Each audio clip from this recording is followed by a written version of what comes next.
Rahi Anil Barve presents Tumbbad. Namaste, I'm Grishma and I welcome you to the IndiCineGlitz channel. The story begins in a village called Tumbbad in pre-independence India, where there lives a debauched and adulterous old man who has squandered his ancestral wealth in vagabondage.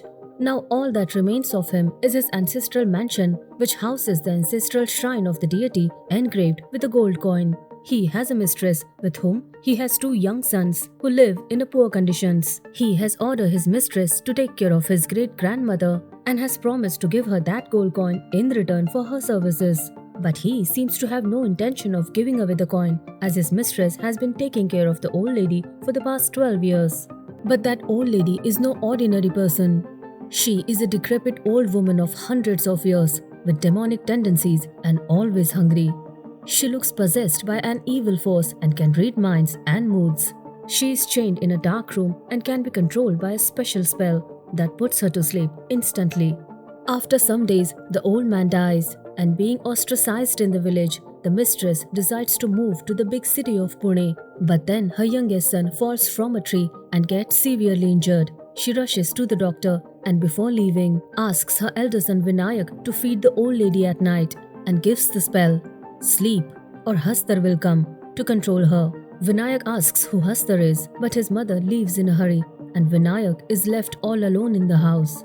Vinayak was preparing the meal when he heard some noises from that closed room. He gathers courage and approaches the room. The old lady was crying for food and asking for help. Frightened, Vinayak starts to retreat, but the old lady senses Vinayak's intentions, that he is full of greed and is after the treasure, which is said to be hidden somewhere in the mansion. She lures him with the treasure and calls him to her to learn its location. And as soon as the greedy Vinayak approaches, she attacks him. Vinayak tries to recall the spell, but the old lady drags him to her room and shackles him. Vinayak then finally remembers the spell, which immediately puts her to sleep. Just then, his mother returns and tells him that his brother has died and they're leaving for Pune. But Vinayak only cares about the treasure and asks his mother to go back and torture the old lady until she reveals where the treasure is. Disgusted by her son's greed, she throws the gold coin at him, which she retrieved from the mansion, and makes him promise to never return to Tumbbad. Vinayak then reluctantly promises and they head for Pune. After this, the story moves forward to 15 years. Vinayak is in Pune. He is now grown up and is married. His mother is dead and so is her promise. Vinayak returns to his dilapidated mansion in Tumbbad. The old lady is still alive and emaciated without food. Vinayak is overjoyed to see her alive and feeds her food. She then tells Vinayak about the treasure, that the rumor is true and there is an ancient well buried somewhere in the mansion where the treasure is hidden. When he asks about its location, she denies, saying that it's a cursed treasure and is responsible for the destruction of their dynasty. She herself is the victim of that curse and is yearning for salvation. She begs him to not get too trapped in the evil cycle of their cursed lineage and leave Tumbbad forever. But the greedy Vinayak rejects his great-grandmother's plea and keeps hunting for the well. He eventually discovers the well hidden in the mansion and also fulfills her last wish by setting her on fire for her salvation. Vinayak now frequently visits Tumbbad and brings back some gold coins with him every time. He sells those coins to an opium trader named Raghav, who is surprised to see those pure gold coins. He has heard the rumor about the hidden treasure in Tumbbad and suspects that Vinayak's coins belongs to the same treasure. Raghav has appealed to the British government to grant a permit for his opium business, but a corrupt British officer demands a bribe from him in return and gives him 2 days ultimatum. Raghav then sells his widowed daughter-in-law to Vinayak in exchange for money. She becomes Vinayak's mistress and one day tells him about Raghav's intention to visit Tumbbad soon. This makes Vinayak upset. He follows Raghav to Tumbbad and sets a trap in the mansion to lure him to a huge hidden stone box. Raghav opens the door of the box and sees a deep, dark, narrow pit and an attached rope to go down. He descends into the pit. In the dim light of the lantern, he sees that the place is smeared in red. The walls are breathing like they are sleeping. Sticky stuff like saliva is dripping down from the ceiling. Just then, he sees a metal box placed at some distance. He opens the box and finds a doll made from dough stuffed in it. He takes the doll in hand to look at it. Just then, he hears a fierce beast growling behind. As soon as Raghav turns to see, the beast attacks him and drags him high up, flying over a wall. After some time, when Vinayak descends into the pit, he finds Raghav pinned to a wall in a disintegrated state and possessed by some evil force. He feels sorry for Raghav but still has a job to do. He puts Raghav to sleep with the spell and starts his assigned task. He has brought flour and a doll of dough with him. He makes an arena of flour around himself and tries to attract the beast with the dough doll. Seeing the doll, the beast impulsively comes forward. Then we see the beast is a humanoid creature wearing golden ornaments. It's hungry and begs Vinayak for food.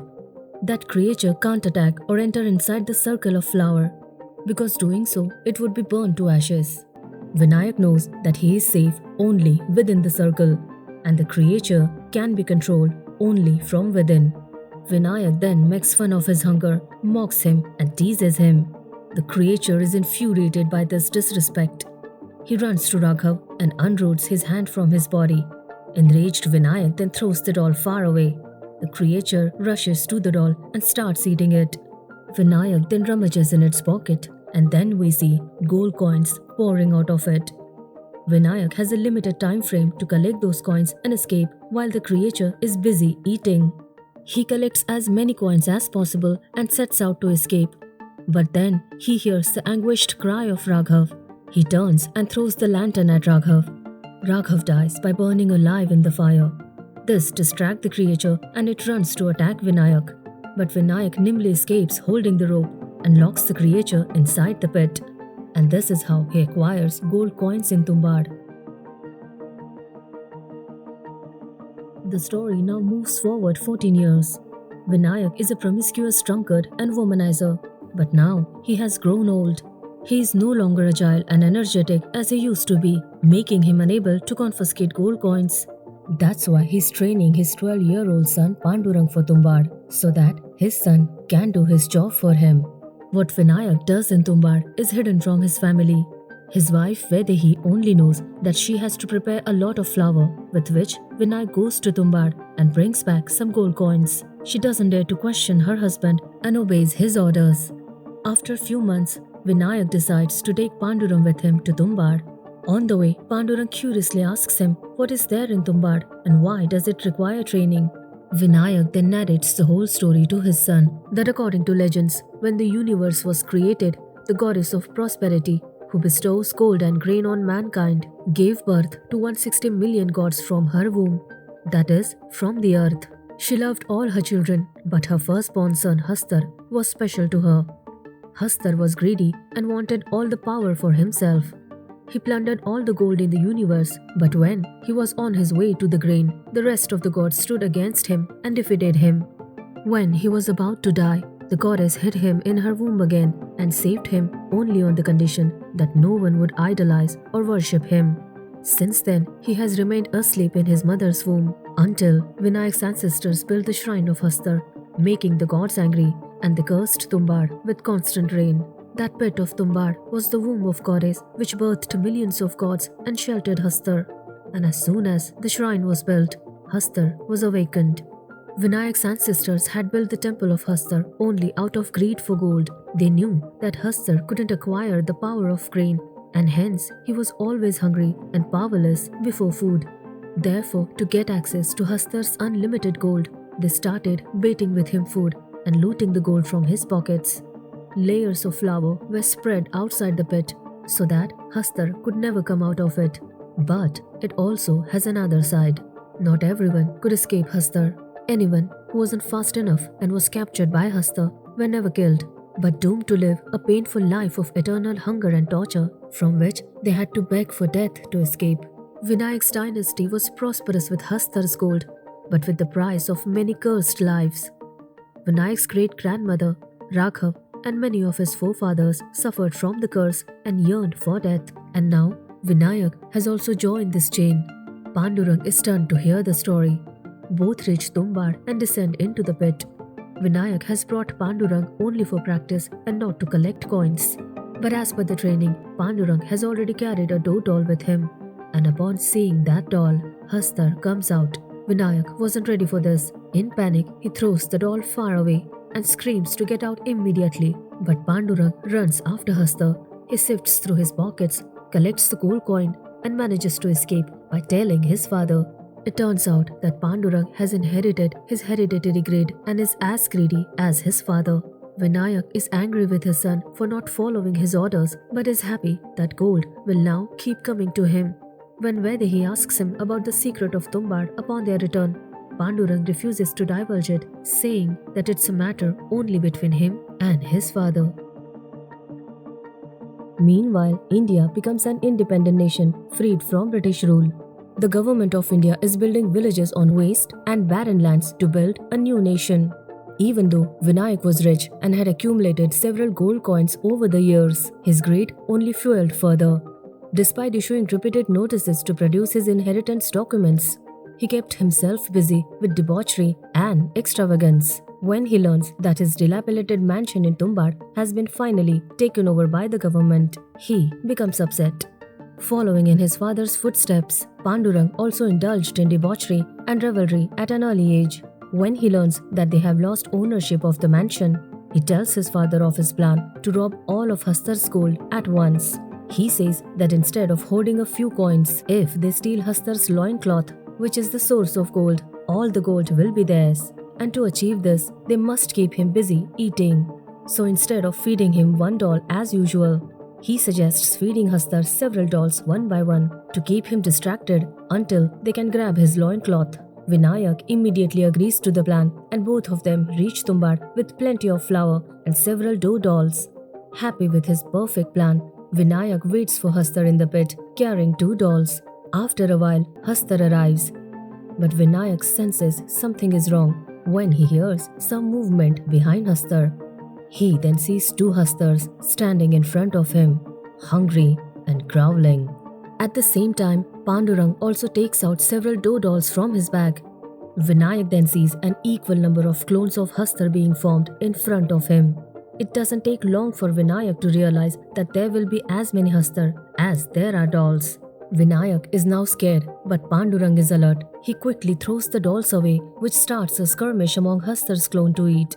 However, due to Hastar being outnumbered, both of them are unable to escape. They are trapped in the pit but are safe inside the circle of flour. As time passes, they are left with only a few matchsticks. Vinayak finds himself surrounded by snarling and hungry Hastars, waiting for him to come out. He takes one look at his asleep son and makes up his mind. When Pandurang wakes up, he sees his father has tied up with all the dolls and is about to ascend. Pandurang realizes that Vinayak is going to attract all the Hastars to himself and lead them out of the pit, as once they come out, they will all be burned to ashes. Pandurang begs his father not to sacrifice himself, but Vinayak rebuffs and starts climbing up. As soon as Vinayak starts climbing up, all the Hastars attack him one by one. But Vinayak keeps on going. All the Hastars chase him in an attempt to get out of the pit.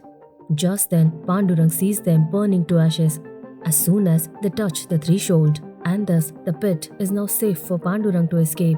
He climbs out of the pit and comes out from the well of the mansion. Just then, he hears his father's pitiful cry. He turns around and finds his father in a horrible state. Vinayak is now cursed with Hastar's curse and is writhing in pain. Pandurang is unable to control his tears after seeing his father's ultimate fate. Vinayak then hands him Hastar's loincloth, the access to unlimited gold for his son. But Pandurang no longer wanted gold in exchange for his father's life and is weeping in remorse. He puts Vinayak to sleep with the spell and sets him on fire to end his suffering. He leaves the mansion empty-handed, never to return. And whenever greed will take over again, Hastar will also return. So this was our favorite movie of the day. Experience this thrilling story of how greed destroys genealogies. Do tell us your opinion in the comment section. And don't forget to like, share and subscribe our channel. Take care.